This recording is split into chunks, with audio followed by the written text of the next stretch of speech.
The views expressed on Skeptically Speaking are not necessarily the views of this station, its affiliates, sponsors, or advertisers. Bring it on! The skeptics await your letter. Your call, tweet, homing, pigeon, whatever. Desiree Shell gonna raise a little hell, metaphorically that is. 'Cause we're skeptically speaking. Hello and welcome to Skeptically Speaking. I'm your host, Desiree Shell. This week, we're discussing the practice and the ethics of using animals in scientific research. We'll talk to Bill Berry, chief historian at NASA, about the history of animals in space exploration. Then we're joined by Janet Stemwedel, who writes as Dr. Freeride at the blog Adventures in Ethics and Science. Before we get to our interviews, I'd like to share a new project that I'm really excited about. Skeptic Magazine has decided to compile a 2011 sequel to their Skeptics Mixtape project, and they've asked me to be in charge of finding the music. So what I'm looking for are great songs that happen to be about things like science, evidence, investigation, curiosity, scams, or even the paranormal. So if you've got an original song that you'd like to submit, or an artist whose work you'd like to suggest, send an email to mixtape@skeptic.com and check out skepticblog.org for more information, or click the link on this week's episode post on skepticallyspeaking.com. Now, join us for an hour on the science and ethics of animal testing. Thanks for listening. I'm here with Bill Berry, NASA's chief historian since September 2010. Prior to being selected for this position, he served as the NASA European representative at the United States Embassy in Paris and at NASA headquarters as a senior international program specialist. Dr. Berry joined NASA in 2001 after retiring from a 22-year career in the United States Air Force. Welcome to the show, Bill. Oh, thanks, Liz.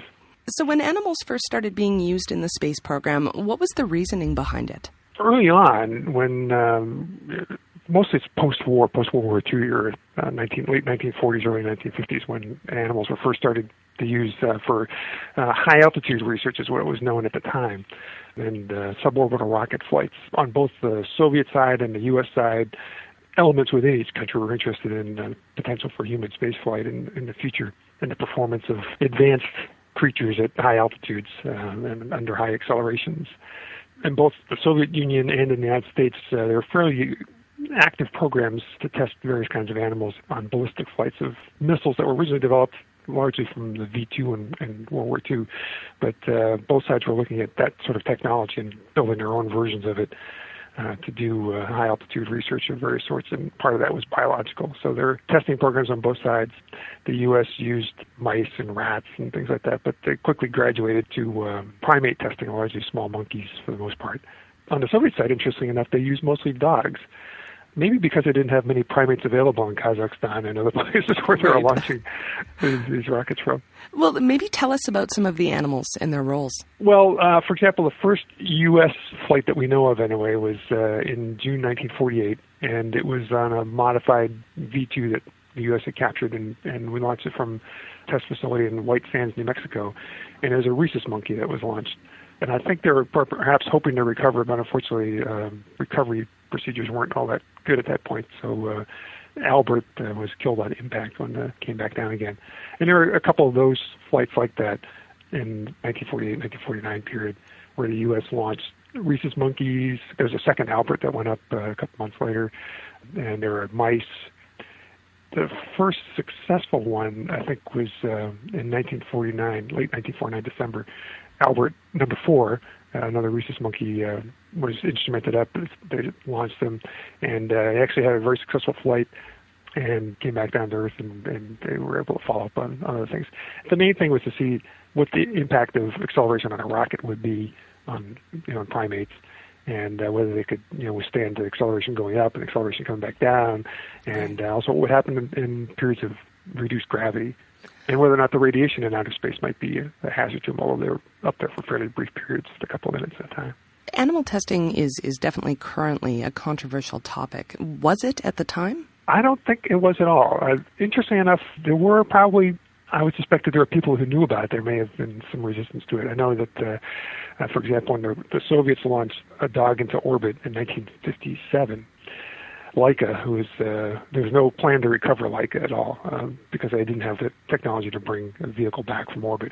So they launched Laika in orbit knowing full well that Laika wouldn't come back. Publicly, the Soviets announced that Laika would live for 2 weeks, and they had a setup there to put her down after the mission was over so she wouldn't just die of oxygen starvation. And that caused a huge amount of controversy in the West, particularly in Britain, where, of course, people were very excited about dogs and animal welfare at the time. There was a big outcry about Laika and the sacrifice that was made.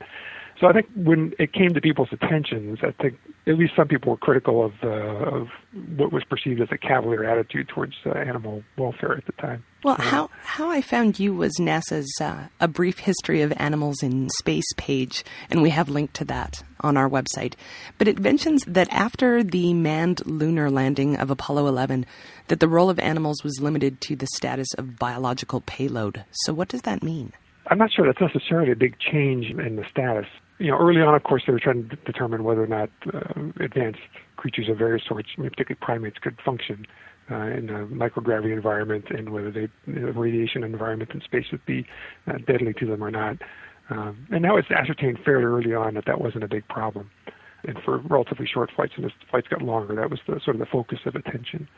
On the U.S. side, there was some sensitivity to the fact that there was testing on animals, and so I think that by the end of the 60s, there wasn't that much more to be gained by testing with animals on sort of those basic questions. And so those experiments, I think, sort of dropped off. When the shuttle began to fly again, or shuttle started flying in 1981, of course, now we had a research facility that we could bring up lots of things with, and there were animal experiments that were conducted on those. There were generally sort of very specific scientific investigations on particular questions. For example, spiders. I know, for example, there are a number of spider experiments were sent up on Skylab, in fact, which was in the early 70s, but then again on the space shuttle later on. And then questions about the effect of the radiation environment in space or the microgravity environment in space on various systems of animals. So various questions about biological effects of space on DNA and reproductive systems and all those sorts of questions like that. I think the U.S. interest in that was basically it was focused on the human spaceflight question, whether you can get humans and higher primates in orbit and test them, and whether the testing of the animals was designed to find out whether that would work. And then once that question was answered, there was sort of a lull. And then when we got the capability to send up larger payloads for longer periods of time, then other questions about biology and things came up, and those were the sort of the focus of work in probably the 70s and 80s and into the 90s. You're listening to Skeptically Speaking, and my guest is Bill Barry, NASA's chief historian. We're talking about the history of animals in space. So what would the alternative to using animals have been at that point? How could research like this have been done otherwise? Some of it could have been used, I suppose, on, I hate to say this, lower life forms. You could do some of this research on, worms and things like that, bacteria, and that sort of work has been done. But a lot of it either had to be done on animals or on humans, and of course we had sort of a limited sample size with humans. Right. The advantage of bringing up a bunch of mice, for example, on the space shuttle is that you have a lot more, the N you need for a scientific experiment. And a replenishing supply, really. Yeah, exactly, yeah. And some of these things were things that they were testing on. They were looking into questions on sort of lifespan issues, and so you wanted an animal with a shorter lifespan that you can sort of test those questions and look at next generation issues and things like that relatively quickly, which is harder to do with humans. So it takes a lot longer for us. But right. So, realistically, in terms of the biological questions about what happens to bodies in space, human and otherwise, if we didn't have animals to do those tests on, they really wouldn't happen at all, other than sort of in a very long time span over human space flight, or accidentally. You would find out later on when people were halfway to the moon or something that there was some issue that would overlooked.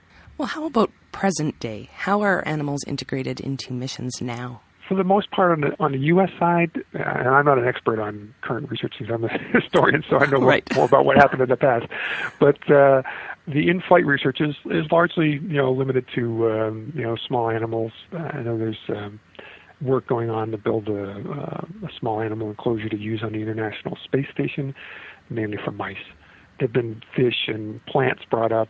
Actually, the astronauts love having plants up at the International Space Station. It's one of the few reminders of Earth, other than looking out the window. But there's actually been some investigations on how astronauts spend their time, and there's allocated amounts of time for various experiments. And it always seems like the astronauts drag their feet when they're working on the plant experiments. Are there different ethical guidelines now than there were in regards to animals? Oh, boy, we're stepping way out of the bounds of my knowledge. I know that there's a whole part of NASA that's involved in biological research questions, and there's a whole huge thick set of guidelines on what you can and can't do. And experiments like that, any animal experiment, actually human experiments as well, are very carefully reviewed by our medical community and the biological research community, largely to make sure that experiments will be effective, worth the effort, likely to produce results, and that they don't cause any undue harm and distress to anybody. And there are probably other criteria in there that I don't know off the top of my head here, but the answer is yes. Yes, very much different. Yeah, in fact, the Soviets had a biological testing program that they continued. They basically used their original human space capsule, and they kept flying it. The Vostok capsule that Yuri Gagarin flew in was modified over time. They still fly those, a version of that, and they fly what they call BION missions, those are biological research missions. And there have been a number of cases when we've collaborated with the Soviet Union and Russia on those missions, but there have been a number of cases when we haven't collaborated with them because our people who look at those questions were not satisfied with the way the experiments were being run or they're being healthy. There's a particular case where there was a monkey test flight in the 1990s that I know of, that the Russians flew this monkey test flight and they brought the monkeys back, and then there was a problem after flight, and one of the monkeys died, and our folks took a look at the procedures and methods, and we said, we're very happy to collaborate with you on a number of things, but we're not convinced that what you're doing is the best technique and method, and we really don't want to do this anymore. So we actually abstained from cooperating with them on primate testing in space for a number of years. I think we've been talking to them again about restarting that, but I don't know for sure. How do you think the space program would have changed if there were the same ethics rules as there are now? Well, I think it would have been much more difficult to find out a number of things. In reality, it seems to me, and I'm not an expert on biological research, but much of what was found out in the early period, in the 50s with the early suborbital flights and in the 60s with some of the orbital flights, confirmed the fact that there really aren't huge issues with the radiation environment or operating in microgravity. I mean, early on, in fact, there are people who are concerned that, for example, astronauts couldn't swallow. They wouldn't be able to eat or drink because zero gravity would mess up your ability to swallow. And a lot of the test pilots who were involved who were astronauts early on said, "You're kidding," because we fly in zero gravity fairly frequently and fighter aircraft. We don't have any problem with being able to swallow, but okay, if you're convinced about it. So a lot of scientists, I think, wanted to eliminate various things that they were concerned about. The radiation issue is probably a bigger one than that, and whether or not the radiation environment in space would be really hazardous or not. There is increased risk for being in space. You get exposed to more radiation. But they were able to determine that it wasn't at such a level that it was instantaneously deadly or had immediate effects. And there are actually limits that we now set on astronauts, how many space flights they can take and how long they can spend in space. And also, depending on what happens, if there's a major solar flare and they're exposed to more radiation than usual, that might impact the duration of their careers. There are a number of our astronauts now who are basically grounded because they have been exposed to too much radiation in space, and we don't want to increase their risk of, cancer and other things later in life. So those early flights, I think some people might have thought that they weren't necessarily necessary, and in fact, most of them I think were not particularly hazardous to the animals, as it turns out, because they came back, most of them in good health.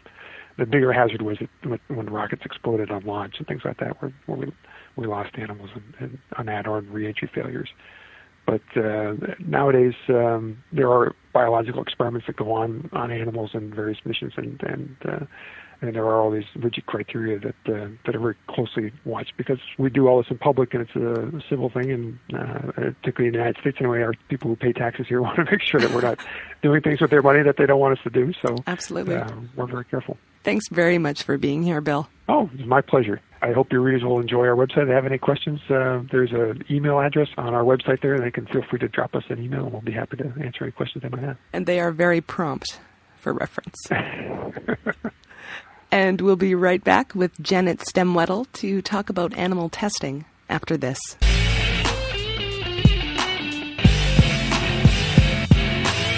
Skeptically Speaking wants you to question everything.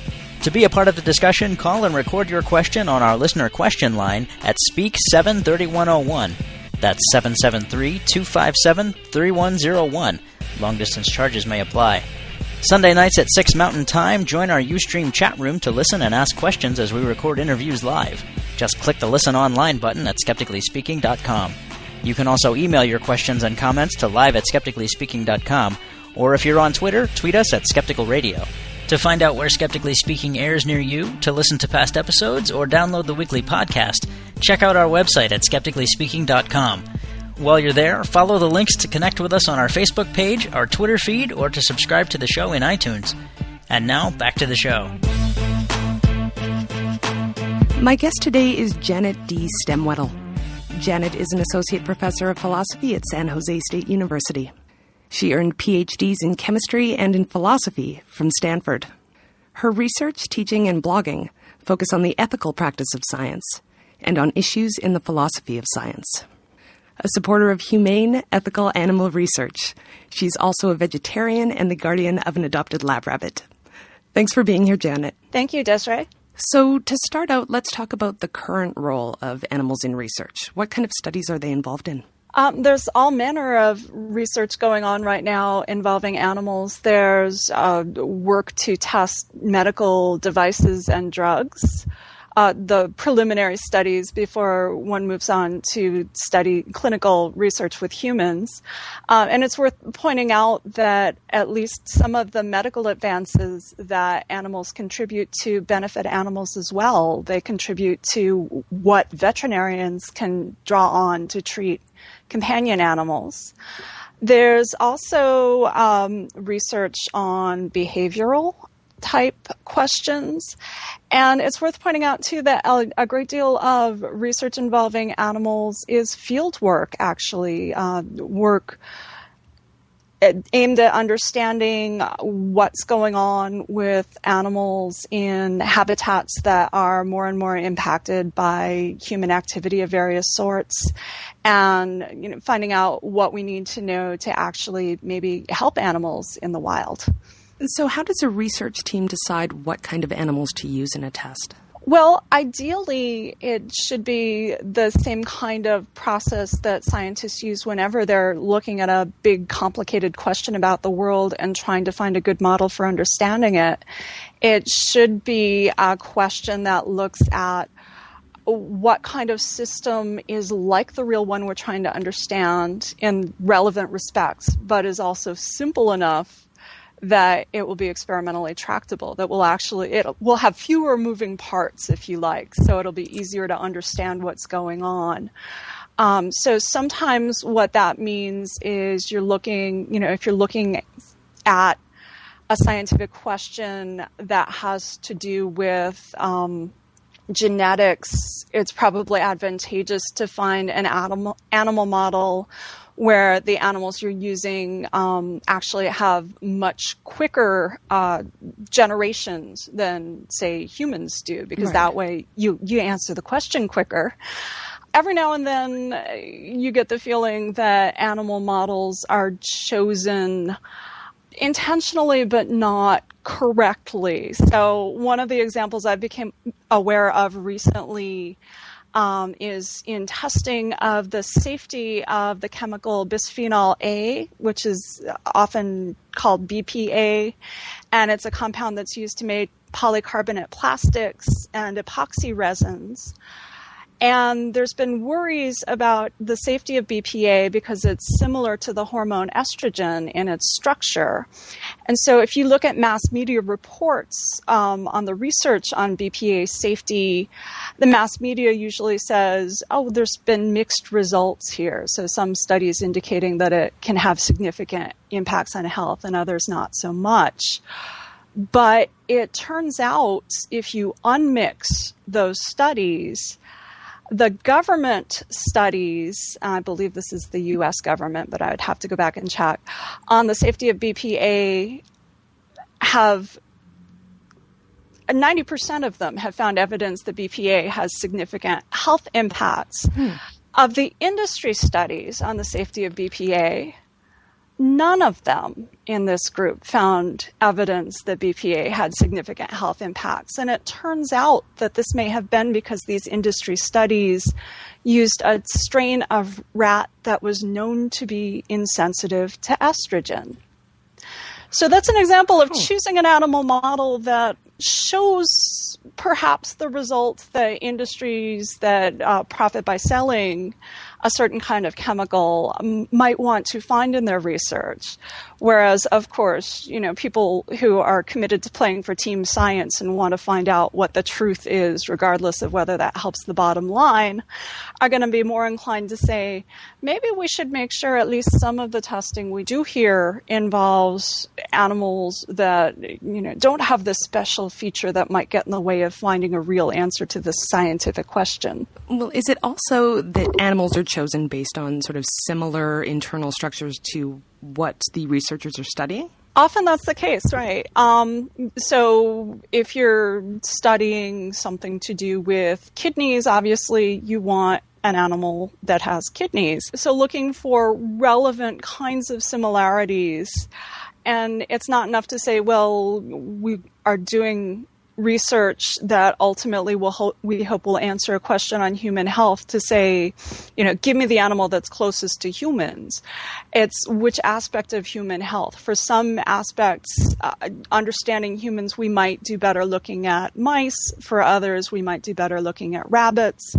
It's really the kind of thing where a good understanding of comparative physiology guides researchers in choosing what's the best model. And also there's an effort to, and I guess people, sometimes worry about whether this is a sensible thing to do or not, but this is what the regulations encourage. Researchers are trying to find the best model system that's sort of the lowest on, if we can answer the question with an invertebrate, the preference is to do that.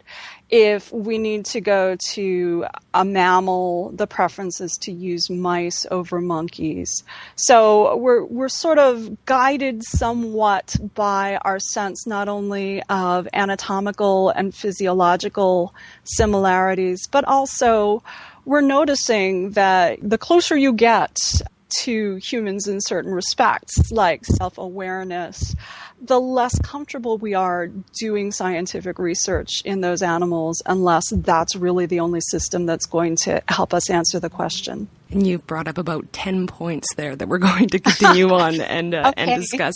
But I guess before we even get into that, why can't we use computers to model these things, or cell cultures or other alternatives? Well, there are instances where a cell culture is the right place to start in answering a question, or a computer simulation may tell us something useful. One of the problems with saying, because we have these techniques, we should just abandon animal research altogether and use these alternatives instead, is for things like computer models.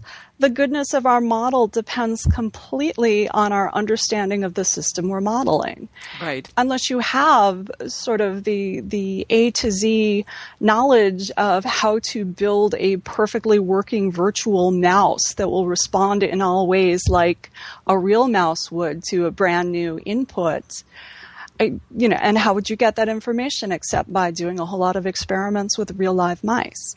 With tissue culture work, what we can find out is how cells, growing together, usually cells of the same type, growing together in a culture, in culture medium, how they will respond to certain things. That doesn't necessarily tell us how the same drug or the same set of conditions will interact with a whole organism that has not just one kind of cell growing in a sheet, but has differentiated cells clumped together in organs.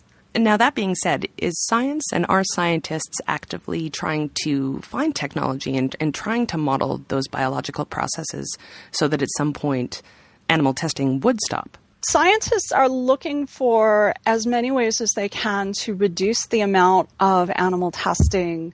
You know, we still want to answer. We still have loads of questions about the world we want to answer and about human health and human behavior. But animal research is kind of a pain for scientists. There's a lot of regulatory oversight. There's a lot of paperwork. There's a lot of expense. And most of the scientists I know who work with animals actually care a lot about the animals they work with, too. They do not want to subject more animals to risk than is absolutely necessary to get robust scientific results. So alternatives are welcome. Usually they are cheaper. Usually they involve less time preparing a description of your protocol for a committee of people who can say, no, we don't think we're going to let you do it this way. You're listening to Skeptically Speaking, and we're talking about animal testing. So you mentioned regulations repeatedly.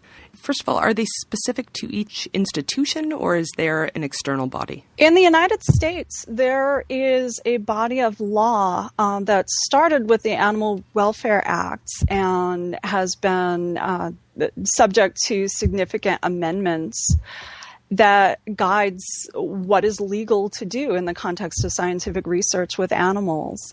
And on top of that, regulatory bodies, often the bodies that control the research funds that scientists are bringing in.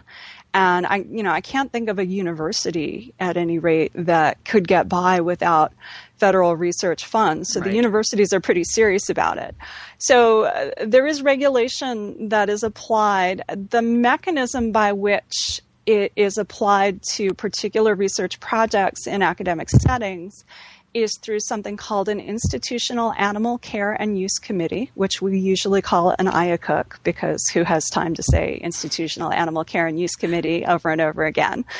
And so those are constituted locally at each institution, and they will include a veterinarian who has some experience, not only of regular veterinarian stuff, but also of the use of animals in scientific research settings. It will include at least one person who is not affiliated with the institution, so they have no stake in whether this, university brings in research funding or not. And they also usually include at least one member who's the designated non-scientist on the committee, who is there specifically to represent the interests of the public. So it's not just an echo chamber full of people who say, science, all good, should just go forward with as little red tape as possible. The setup is there's an actual committee of people representing different interests who look at each protocol and evaluate, is this a necessary use of animals? Is there evidence here that the researcher proposing it has taken seriously the push to reduce the number of animals to the minimal number possible to generate statistically significant results, to refine the techniques so that they're as humane as possible to the animals that are being used, and to replace animals when possible, using not only tissue culture work when that is applicable, or computer simulation if we actually have enough information that could be used to answer the question, but also perhaps using stored tissue from prior experiments, or actually searching the literature to see if the data is already out there. How are those regulations, or I guess guidelines or regulations? I don't know what you would call them at that point, but how? They are regulations, I would say, because to the extent that they need to be followed, if they're not, the funding agencies can come in and can say, no, actually, you can't do it this way, you can't spend this money. And if they find a situation that they think is falling short of compliance, they can actually shut down an animal use program. They can say this institution, animal use for science is a privilege, not a right. And so if you don't do it within the guidelines, within the regulations, you don't get to do it. Well, how were those regulations decided on initially? Were they based on research? It was prompted, as far as I can tell, at least, putting this down in law. The Animal Welfare Act was prompted in part by some stories that really got the public's attention in the 1960s in Life magazine. So there were exposés of the horrible conditions at puppy mills. There was a story about a family tracking down their pet dog who had been stolen from their yard and turned up in research at a university lab, I believe.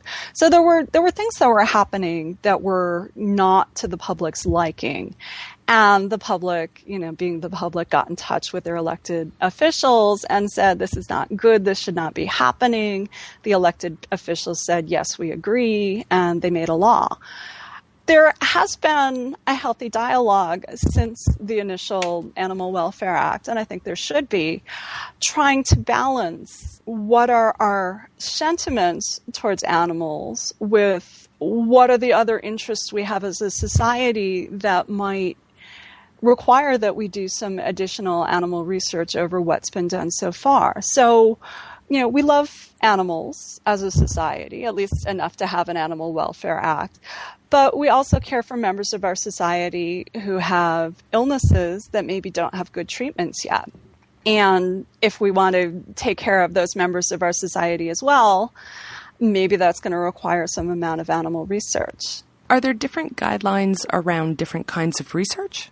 I know more about the academic side of things. Right. It may be different in certain private sector research, partly because one of the peculiarities of animal welfare legislation is that purpose-bred mice, rats, and birds are excluded from the definition of animal, which is kind of odd because, you would figure they're members of the animal kingdom. Right.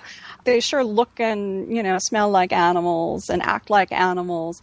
But I guess the public maybe cared more about dogs and cats and primates than they did about mice. So maybe that was sort of an initial compromise position.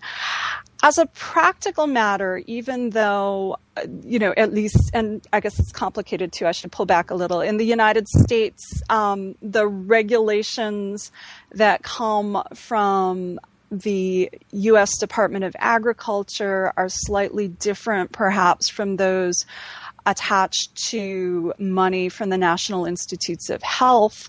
So what universities usually do is, rather than saying, okay, the money's coming from this agency, which means we can treat mice this way, and if the money comes from the other agency, we can treat mice the other way.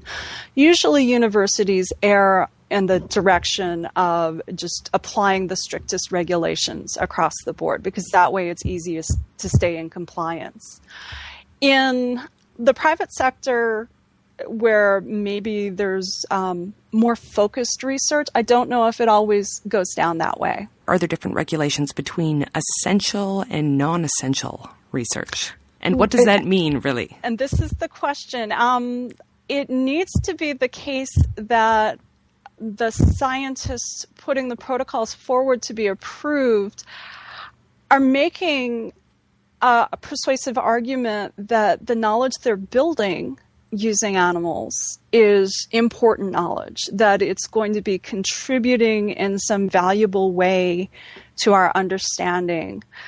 Now, how it's going to contribute and what exactly counts as an important contribution, this is the kind of thing people argue about.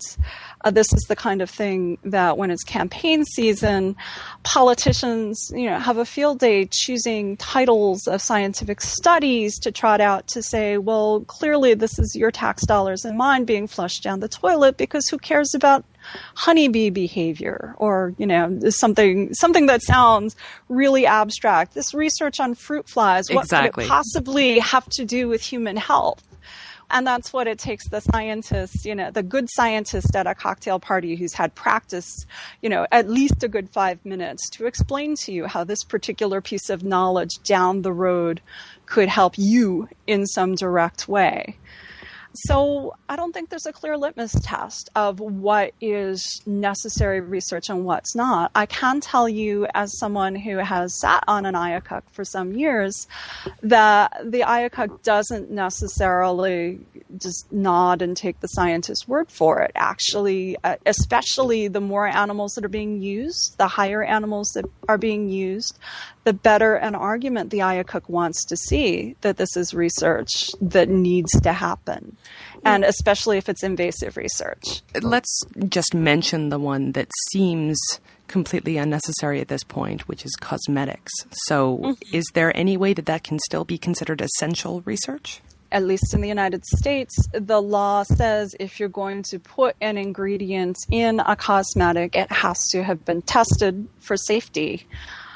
So there's plenty of ingredients right now, as far as I know. I'm not someone who compounds cosmetics, but my understanding is shampoos have been around for a long time. Probably there's a shampoo on the market that works for everyone, more or less. And if we stopped coming up with new shampoos tomorrow, I don't know that human welfare would be harmed at all, unless one's job is selling shampoos, and then there might be a hit to one's welfare, but not sort of a direct one, more of an economic one. But the other thing too is I don't know how much current testing there is on new compounds going into cosmetics. It could well be that mostly we're reshuffling the things that have already been tested. It is worth pointing out, though, for the people who are buying shampoos and, cleansers, other cosmetics that say cruelty-free, not tested on animals, what you're buying is not a compound that's never been tested on animals. Often what's happening is you're either getting a cosmetic that's been compounded from things that have already been tested so they don't require new testing, or the company has paid another company to do the testing for them. So there's been some animal testing at some points. It's just a question of whose roof did it happen under. You're listening to Skeptically Speaking, and my guest today is Janet D. Stemwedel, who blogs at Adventures in Ethics and Science. So continuing on with regulations, are there different research rules for different animals? There are some kinds of animals, well, they're not defined as animals in the regulations, but biologically they're animals that aren't regulated at all. So people who are doing research with fruit flies never have to deal with an IACUC if that's the only animal system they're using. There are other kinds of animals where there's definitely more oversight. There's definitely more of a case you need to make for the research and better documentation, more complete documentation of the kinds of things you're doing.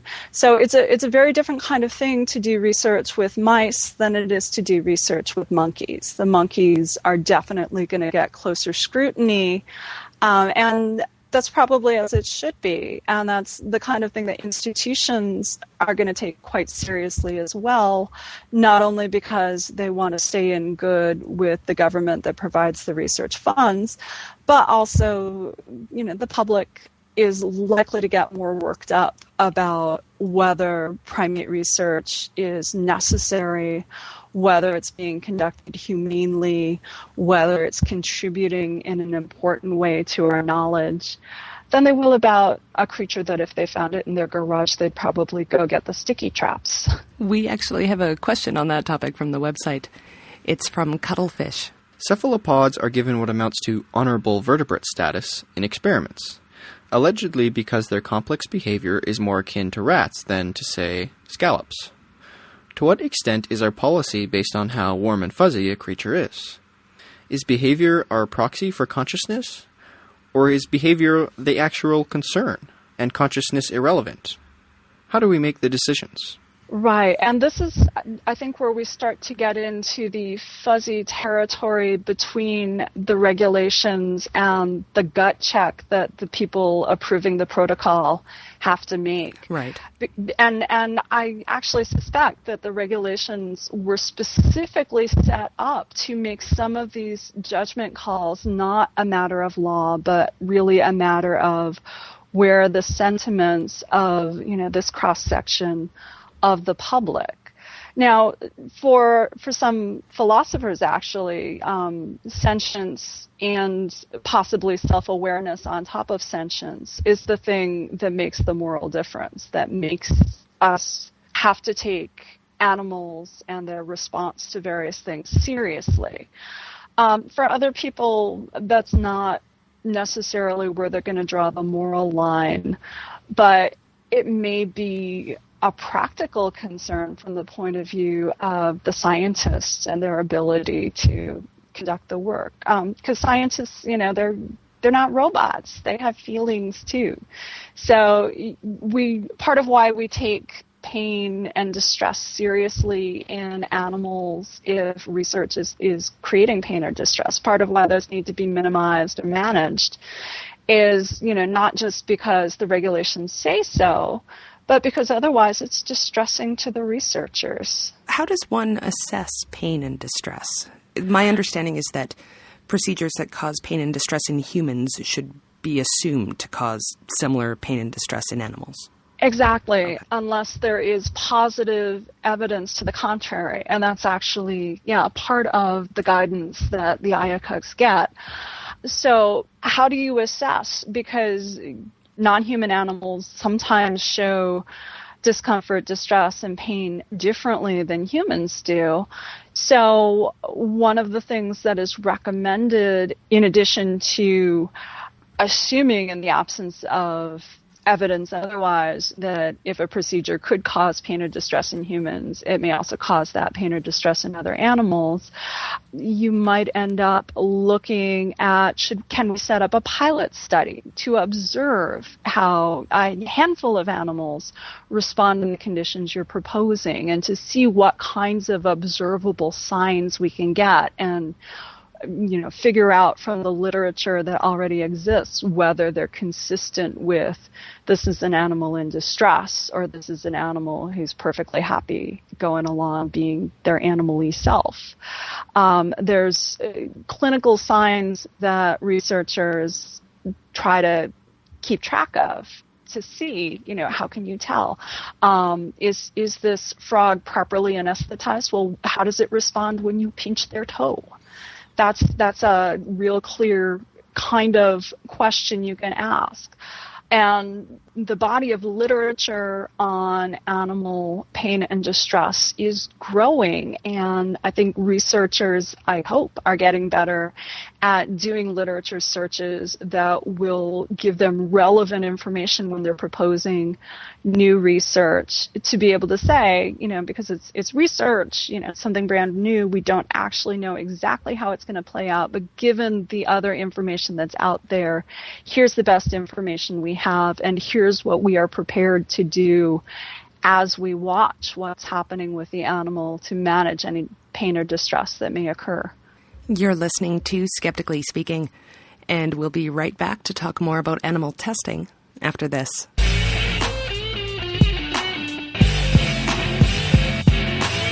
On the next episode of Skeptically Speaking, we look at the cutting-edge science and old-fashioned wonder of the hunt for planets circling other stars. We'll talk to Ray Jayawardena, author of Strange New Worlds, The Search for Alien Planets and Life Beyond Our Solar System. And we're joined by Seth Shostak, senior astronomer at the SETI Institute, to discuss the current progress and the uncertain future of the search for extraterrestrial intelligence. That's next week on Skeptically Speaking, on your local radio station, or online at skepticallyspeaking.com. Welcome back to Skeptically Speaking. My guest is Janet D. Stemwedel, Associate Professor of Philosophy at San Jose State University, who blogs at Adventures in Ethics and Science. And we're getting a bit behind on audience questions, so let's take some of those right now. This is a question from Isabel. Recently on the Drug Monkey blog, The developers of some new educational tools that use live insects were lauded, and those expressing concern about the invertebrates were ridiculed. Can you speak to this divide? Are invertebrates just robots? Do they feel pain? And would it matter to researchers if they do? Well, I've never been an invertebrate, so it's hard for me to speak authoritatively about what their inner states are like. I'm actually inclined to think they may have more complicated stuff going on in them than we give them credit for. Now, what that means from the point of view of what it's ethical for us to do in relation to them is an interesting kind of question. I think people draw the ethical line in different places with regard to what kind of animals are free for us to use and what kinds of animals should we use only with care and what kinds of animals should we not use at all. But I think there's another interesting line that we don't talk about as much, why our use of animals in science seems to be a bigger ethical concern for people than our interaction with animals in other realms of our existence. Right. I do think, though, for many people, it's easier to consider this perfectly rational utilitarian conversation when we're talking about insects or mice than when we're talking about something like primates. Yeah, I would have been right there with you, except for the year that my kids brought home silkworms from school, actually silkworm eggs that hatched and then we fed. And boy, if they were not charismatic little inverts as they grew. I think I can say we loved them as they grew. And we were rooting for them. We were up late at night watching them try to weave their cocoons. And so different animals are charismatic, I think, partly in proportion to how closely we're actually interacting with them and whether that interaction is something that we have welcomed, that we have invited, or whether that's sort of an adversarial, please get off of my cucumbers kind of interaction. Right. We have a question from Steve L. How does the recent study suggesting that the bonobo neural system supports increased empathic sensitivity affect your perspective on animal research? And we will post a link to that study on the website after the show. I'm not familiar with that particular study, but I think, again, part of this comes down to the fuzzy judgment that we have to make as humans, deciding how much the scientific knowledge matters to us relative to the animals themselves. Sometimes for us, the gut says, if there's any other way to answer the scientific question, that's what we ought to do, because this is an animal that is getting eerily close to where we are. I think other times, though, we may make the judgment the other way. For research that's happening in primates that maybe is going to shed light on how to deal rationally with humans suffering from things like schizophrenia, I'm not sure how you look at someone suffering from schizophrenia or at their family members and say, I'm sorry, we can't get you the knowledge because look at the primate and look at how close it is to us. And this is definitely one of those topics that understandably many people are conflicted about. Yep. But it's hard for me personally to wrap my head around the fact that if certain animals have been shown to have emotions and social structures and the ability to feel pain and everything that we do, is there an ethical argument that can support our continued testing on them?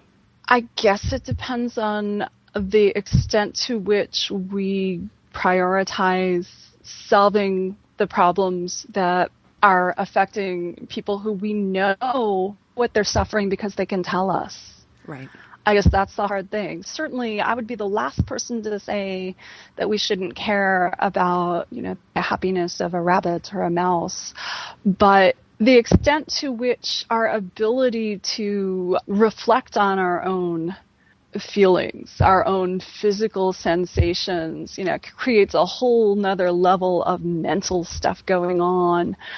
And the extent to which we sort of look to each other and say we owe it to each other to take care of each other in a particular kind of way, that feels to me like an ethical connection we don't necessarily have to the animal kingdom generally.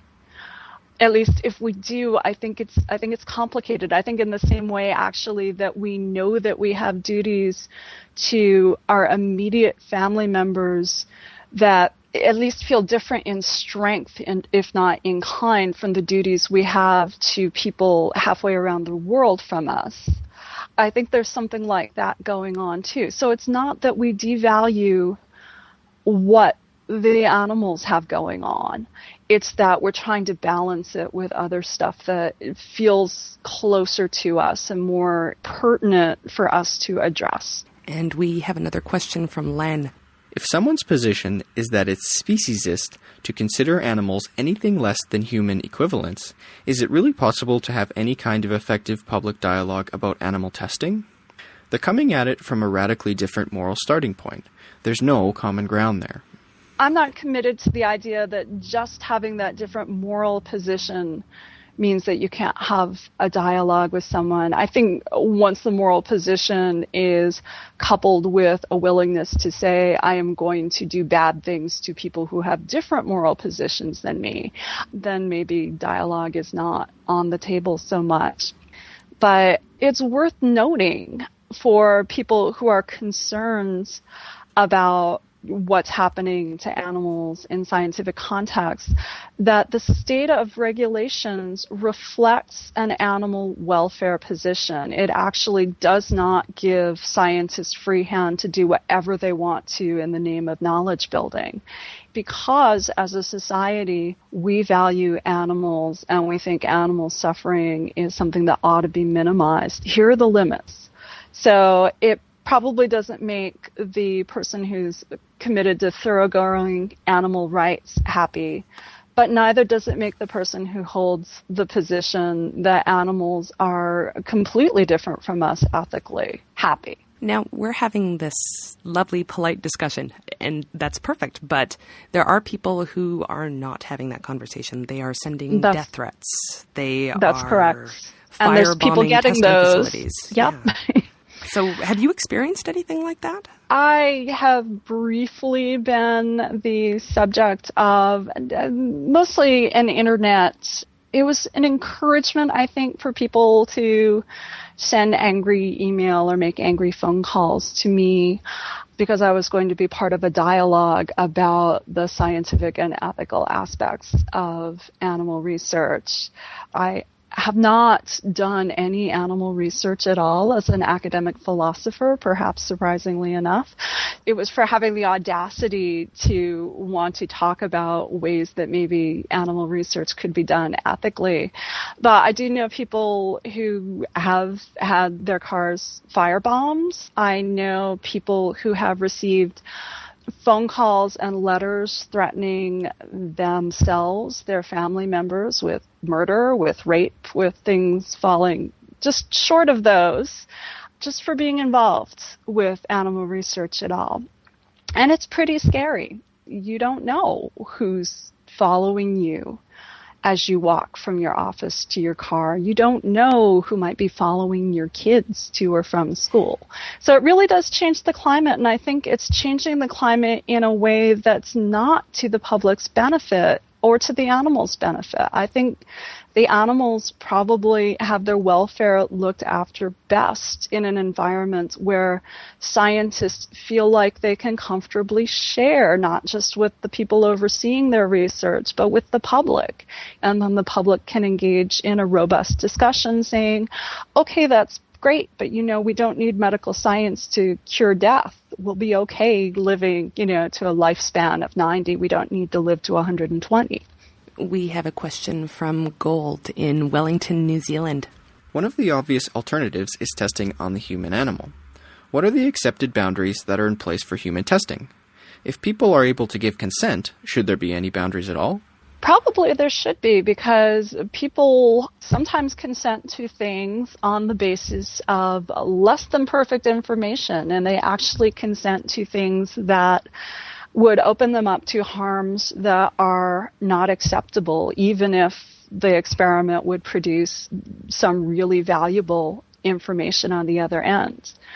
our commitment to other humans in research with human subjects, and a lot of these have been shaped by historical instances where things have been really bad. So think Nazi medical experiments, think the Public Health Service's Tuskegee syphilis experiments.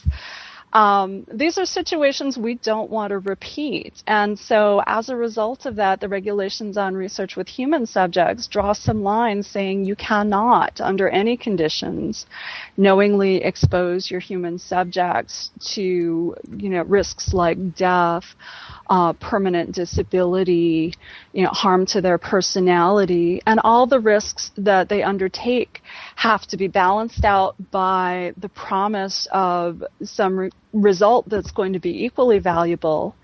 And you have a responsibility, if you're doing research with human subjects, to have at least some good information about what kinds of risks you're exposing them to. Where we get that preliminary information about what kind of risk we think it's going to be is often from animal studies. We have a question from Al M. There's a debate around keeping animals in captivity in order to study their species. On one side, the argument is that keeping any animal captive for the purpose of research is detrimental. On the other, the benefit of the research for the species outweighs the restrictions the individual animals endure.